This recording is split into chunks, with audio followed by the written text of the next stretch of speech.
The lake outside the hotel looked frozen, even though it wasn't. The wind just skimmed the surface in a way that made everything feel still, like the night was holding its breath. Inside, she twirled.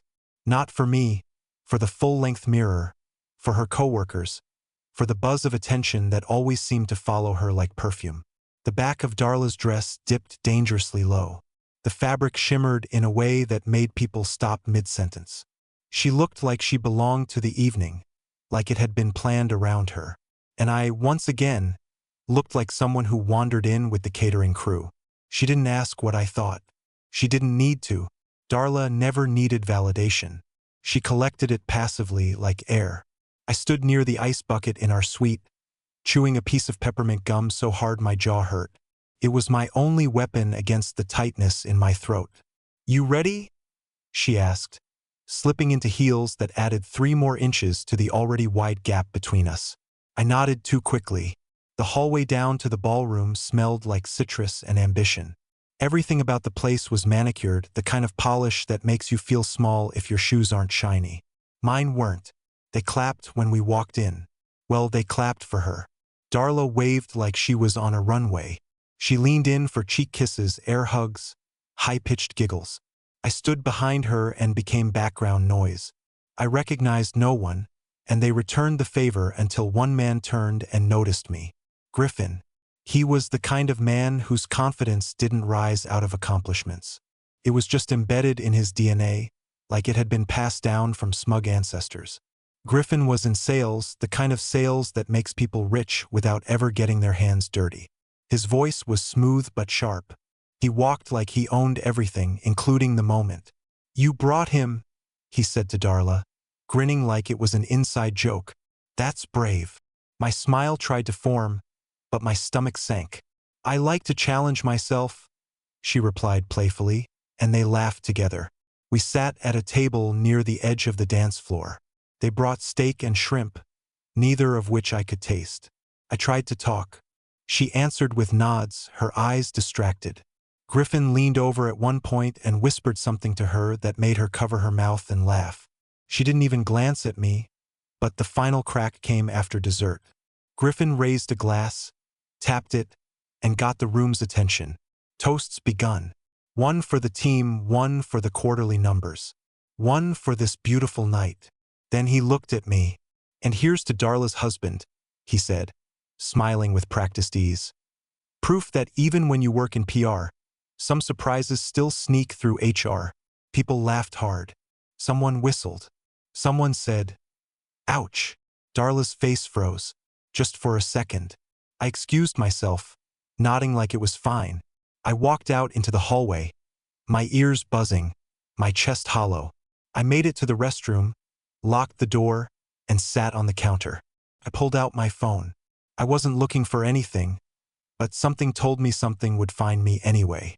The fan above the bathroom mirror hummed with a low, steady whine, like the world itself was sighing through the vents. I sat there for minutes that felt like hours, legs dangling from the counter, my blazer half-buttoned, collar stiff against my neck. I couldn't get the taste of that moment out of my mouth. Griffin's words, the laughter, Darla's frozen but still smiling expression. My jaw hurt from how tightly I was clenching it, like I could bite through the humiliation if I tried hard enough. I didn't want to check her phone. I didn't want to become that guy, the one who snoops, the one who digs because he doesn't have the courage to ask. But then again, I hadn't really been asking much for the past year, had I? I just accepted things. Changes, distance, the quiet way she stopped touching my hand when we sat on the couch, the late meetings, the way she always charged her phone face down beside her at night, and the laughter. Her laughter changed. It was fuller now. Not for me. So I unlocked it. Her password hadn't changed. Her mother's birthday. That stung for reasons I didn't understand right away.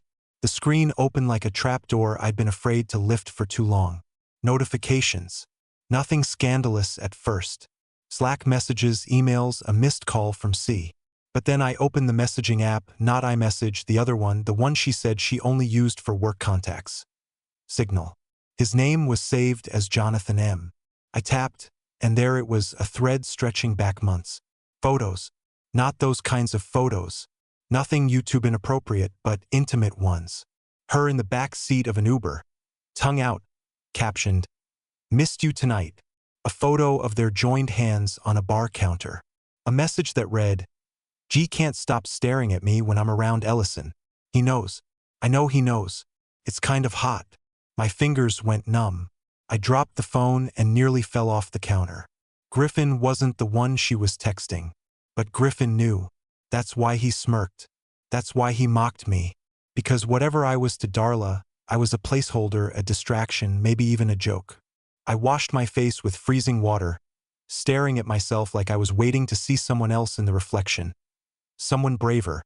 Someone who would march back in there and scream or flip the table or grab the mic and ruin the night.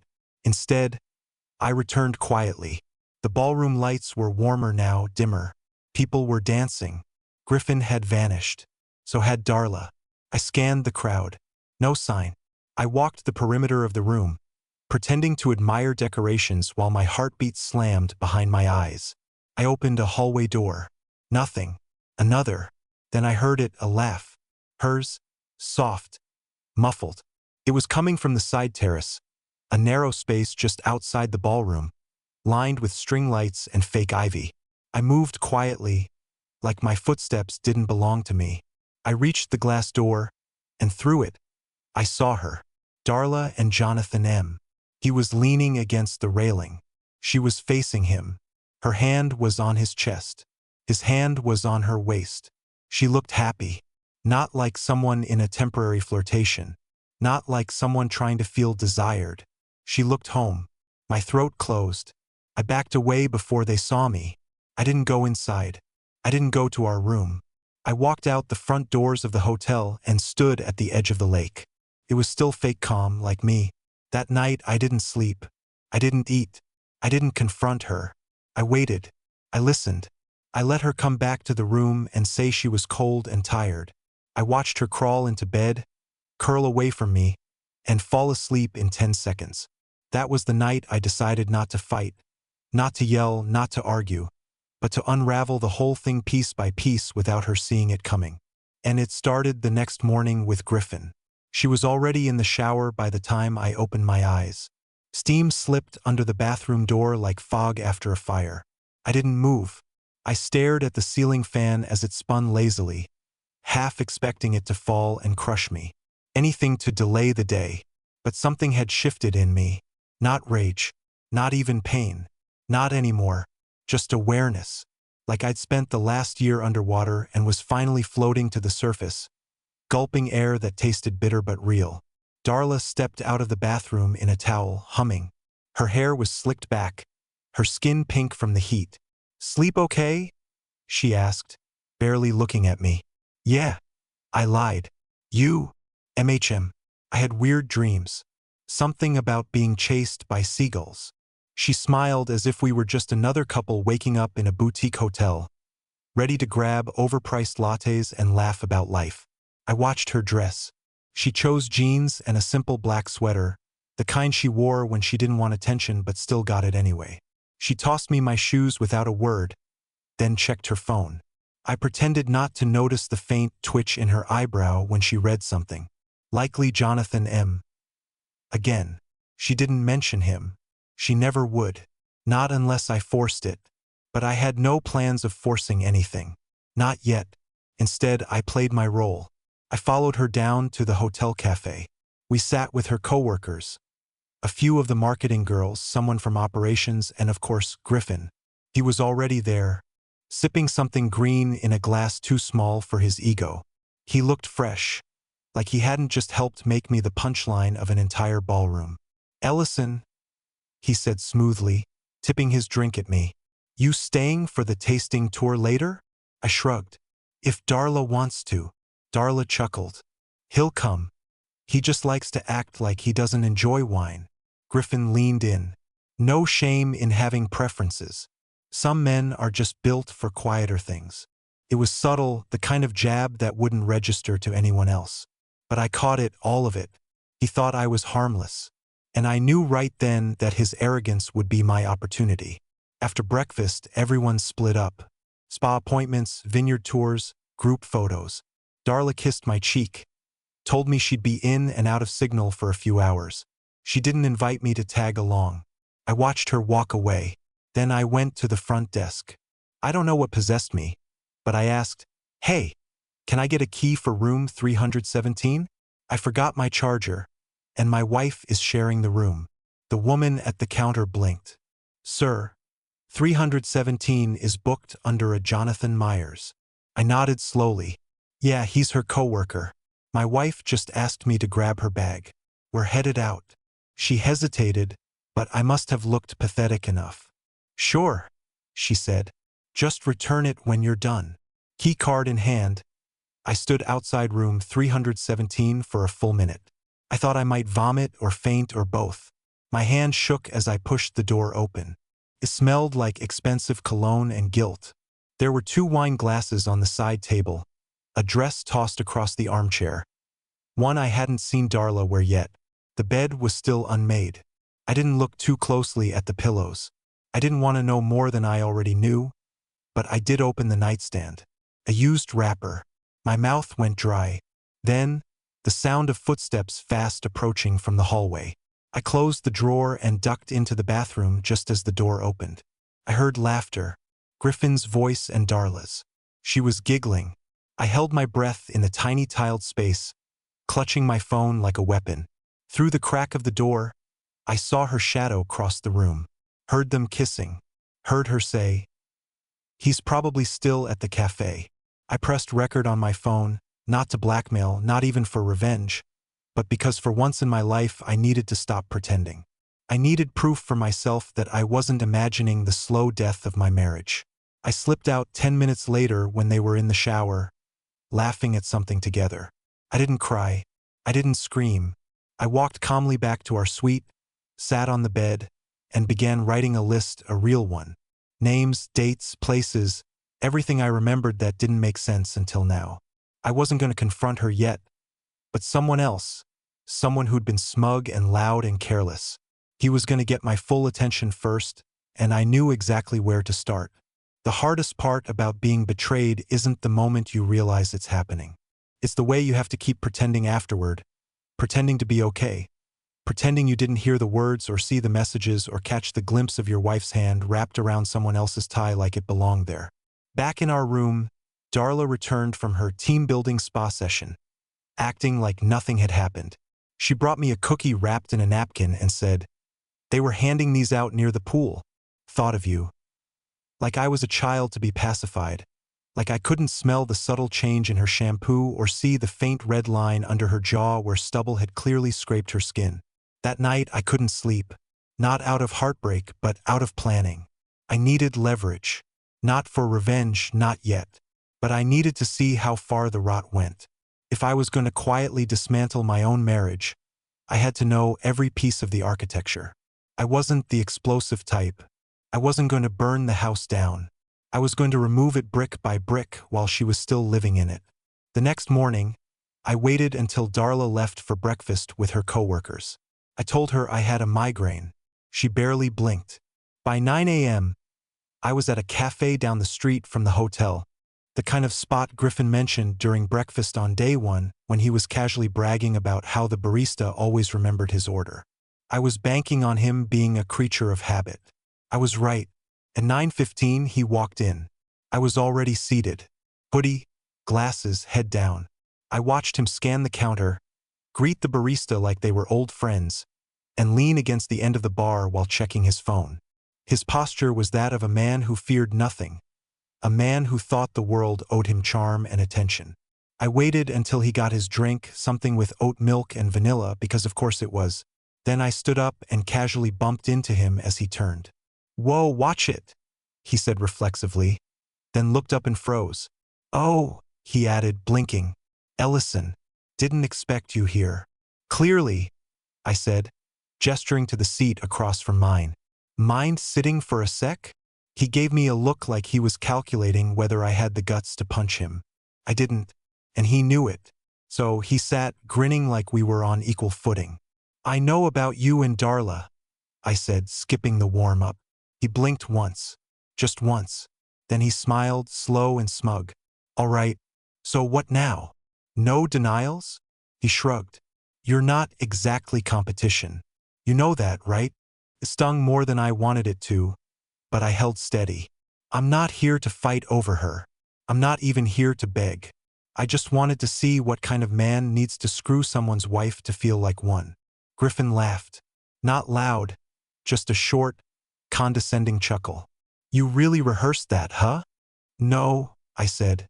But I did record the two of you yesterday. Audio only. Clean and clear. His smirk cracked slightly. You're bluffing. I'm not. And I'm not using it yet. He leaned forward, his jaw tight. What do you want, Ellison? That was the question. I hadn't really answered it myself yet, but I could feel the shape of it forming. I want to see how far you'll fall when I tip the first domino. He raised an eyebrow. You think you scare me? No, but you underestimate quiet people. We don't react. We calculate. He stood, clearly irritated. Whatever this is, it ends soon. You won't win her back with drama. And you sure as hell don't scare me. He stormed out, leaving his coffee behind. I sat for a while longer, stirring mine, feeling like I had just poked a bear with a pencil.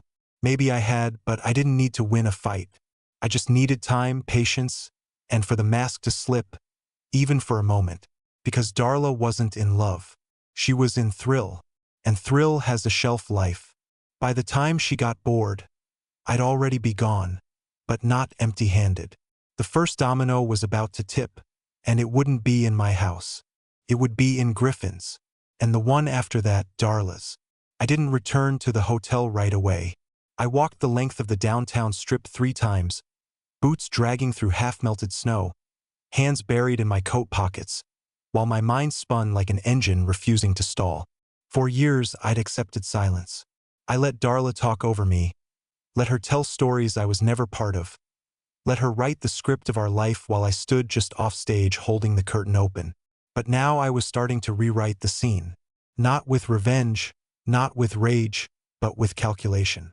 By the time I stepped back into our suite, she was already there, sitting cross-legged on the bed, scrolling through her phone like she was alone in the world. She looked up at me briefly. Feeling better? She asked. Yeah, I said. I grabbed some coffee. She didn't ask where. I didn't offer. She stood up, walked to the bathroom, and shut the door. I heard the shower start. She sang while the water ran, like nothing at all was wrong. While she was in there, I took her laptop. She rarely used it, but I knew the password. It hadn't changed in years. Her college mascot and her birth year. Inside, everything was just as messy and overconfident as she was. Her desktop was littered with half-finished files, screenshots, invoices. But it didn't take long to find what I was looking for. The folder she used for the wine distributor's event planning. Inside, contact info, budget spreadsheets, HR documents, and one long PDF marked Q1 internal vendor memo. Confidential. Griffin's name was in it. Not just as an employee, but as a subcontractor. Turns out he wasn't on salary, he was under contract, independent, technically vulnerable. One bad flag from internal HR and his business ties would be reviewed. 2 flags and he'd be dropped like corked wine. I took photos, backed it all up, and I waited. That evening, we went to the final dinner party of the retreat. Some kind of rustic group dinner in a barn-turned banquet hall. String lights overhead, catered meals, wine pairings. Darla wore a dark red dress with low heels, looking like a woman who had nothing to hide. She kissed my cheek in front of her coworkers like we were happy. I kissed her back, and she smiled, satisfied. She didn't notice my hand slip into her purse when we sat down and lift her work ID. She didn't notice me slide it into my coat pocket, either. Griffin was already there. He didn't look at me when I arrived. He knew better now. He drank faster than usual, laughed louder, and tried to avoid Darla's orbit. But she, unaware of the morning's cafe showdown, kept trying to pull him in. He dodged it like it burned. The tension built like pressure in a sealed bottle. Midway through the meal, the head of HR, a woman named Let, got up to make an announcement. I had never seen her before, but I recognized her from Darla's work photos. She thanked everyone for a successful, dynamic retreat, and said they'd be following up with a post-event performance survey. Performance. I nearly laughed. After dinner, while Darla was distracted talking to two of the marketing girls, I slipped away. I headed upstairs to the private vendor lounge the company had reserved. The door was badge access only. I had a badge, Darla's. Inside, it was quiet. One staff member sat in the corner on a laptop. I walked past confidently, entered the side office, and plugged in a flash drive. The documents I copied weren't illegal, nothing dramatic, but they outlined clear rules about workplace relationships, employee-contractor interactions, and non-disclosure expectations during retreat events. I left without a word. At 11:08 p.m., I sent an anonymous email from a fresh Gmail account. No threats, no accusations, just documentation, timestamps, language from their own policies, and enough subtle red flags to trigger a formal inquiry. Griffin's name was attached to every relevant bullet point. I even attached a blurred photo of him and Darla from the terrace with no faces visible, just the implication. By 11:23 p.m., my phone buzzed with a message from Darla. "Where are you?" I didn't answer. I sat in the hallway on the hotel's third floor, watching the elevator numbers flick slowly upward. A minute later, it dinged. Opened. Griffin stood inside, looking pale. He stepped out, glanced over his shoulder, then pulled out his phone. I watched him dial. "Wait," he said, gritting his teeth. Whoever he called didn't answer. He walked down the hall, checking behind himself every few steps like he was being followed. And I knew the domino had tipped. No screaming, no drama, no confrontation, just quiet, deliberate pressure. By morning, everything would begin to shift. Darla wouldn't understand it yet, but she would soon, and I'd still be standing calmly, watching the wreckage fall. By morning, something in Darla had changed. Not dramatically, but enough. She wasn't humming. She wasn't smiling at her phone while scrolling under the covers. She wasn't even annoyed at the cold eggs served during the farewell brunch. She was quiet, thoughtful, suspicious in a way that made me want to applaud. I played dumb. I was good at that. It had become second nature. I asked if she wanted coffee. I offered to help with her bags. I told her she looked great, even though she looked rattled, like someone had finally tapped her on the shoulder and whispered, "You've been seen." Her hands were twitchier than usual. Her sentences were shorter. And when we got in the car to leave the retreat and head home, she didn't turn on the music or scroll through her usual podcasts.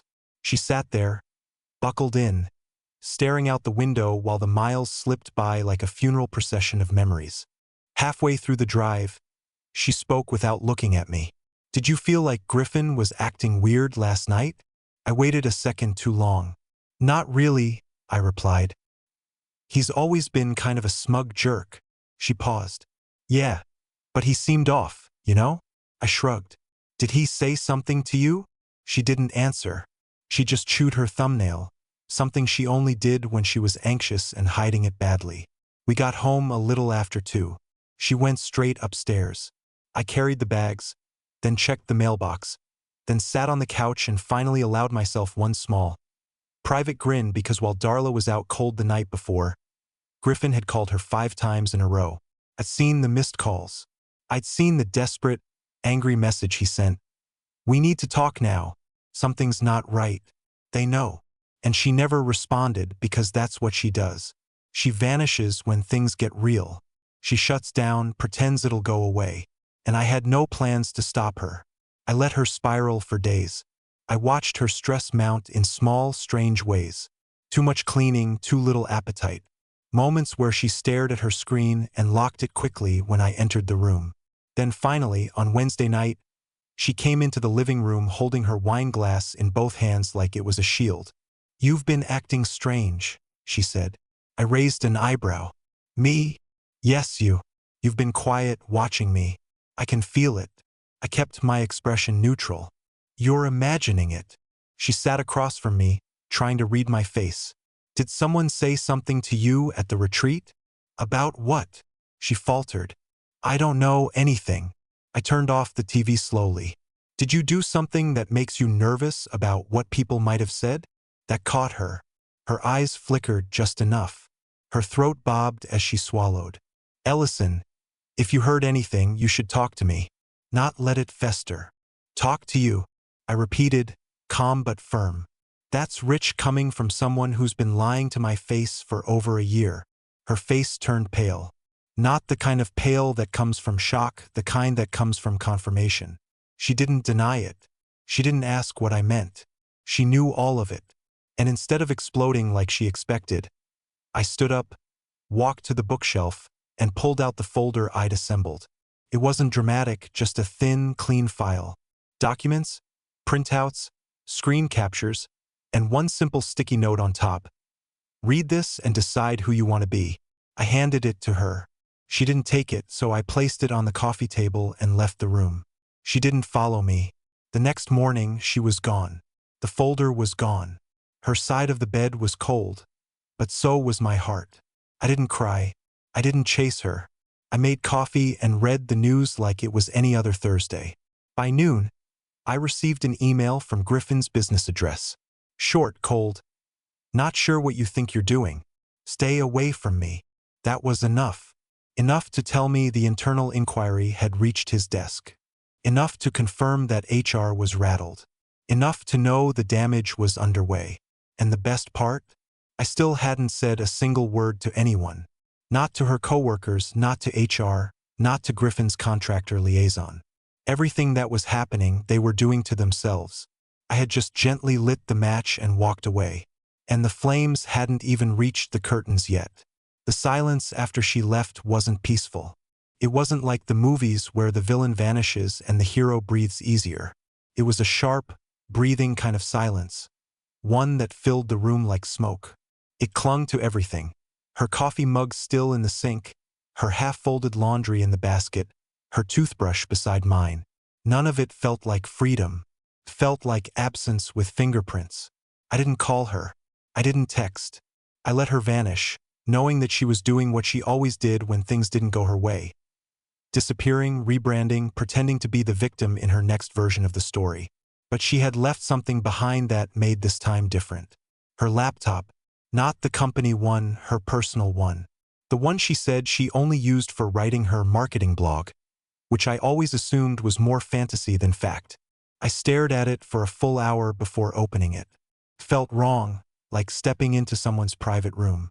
But I reminded myself she stepped out of ours a long time ago. Her password had changed. That I expected. But what she hadn't done was log out of her cloud account. A folder auto-synced the moment I connected it to Wi-Fi.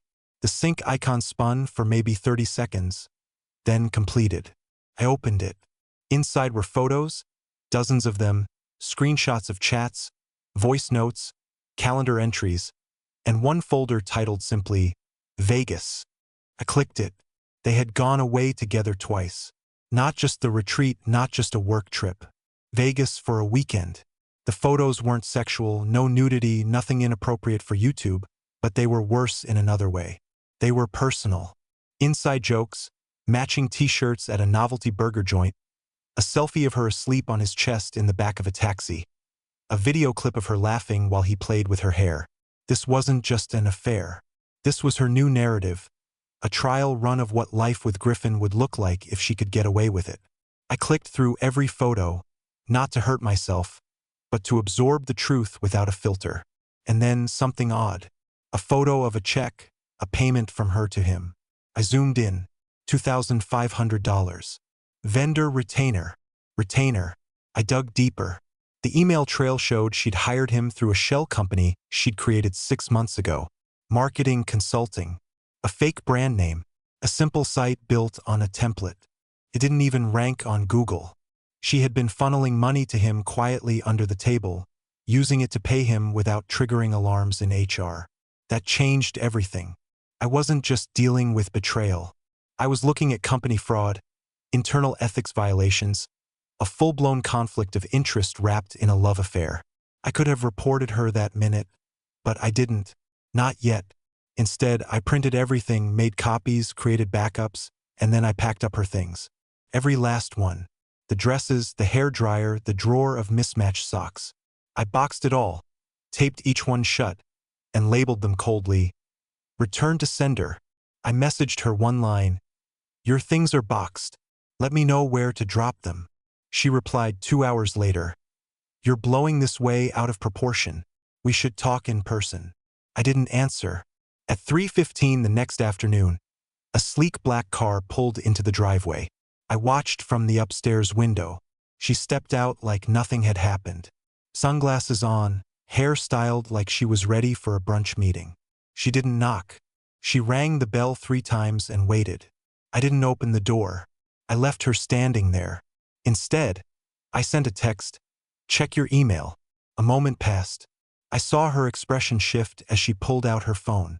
Her eyes scanned, then widened. Her face turned to stone. The files I sent weren't threats.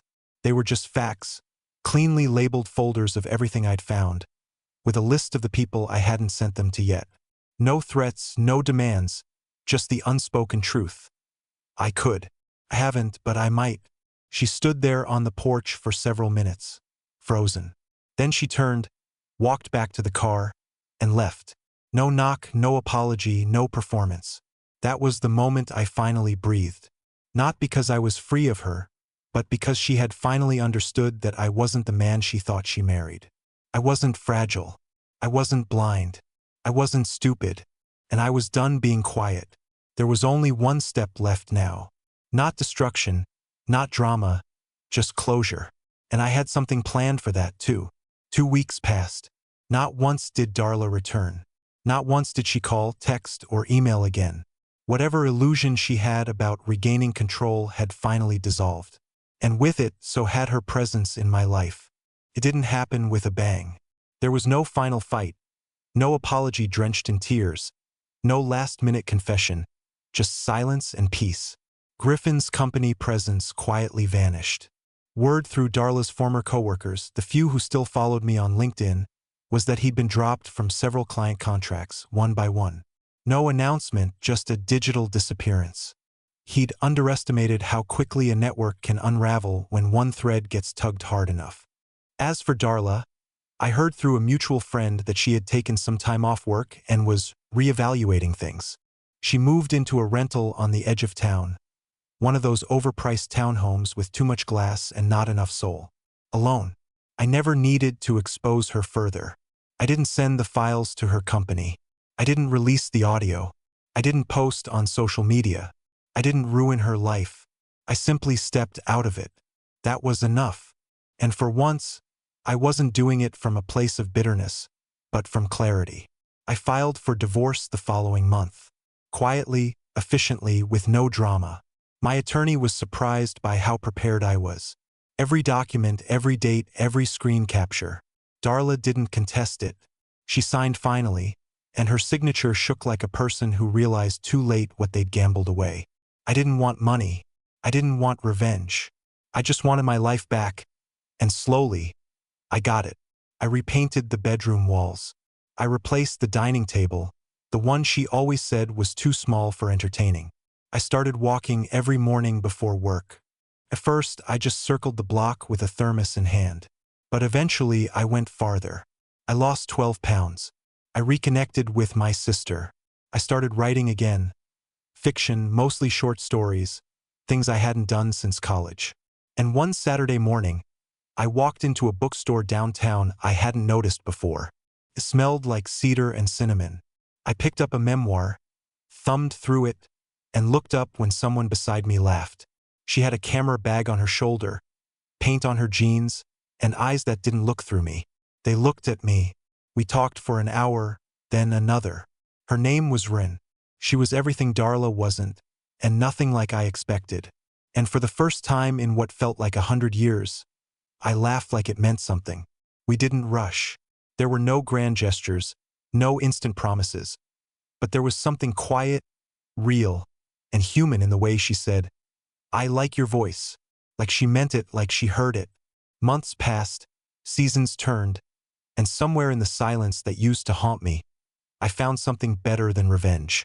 I found myself again, and I didn't need anyone's permission to be happy anymore.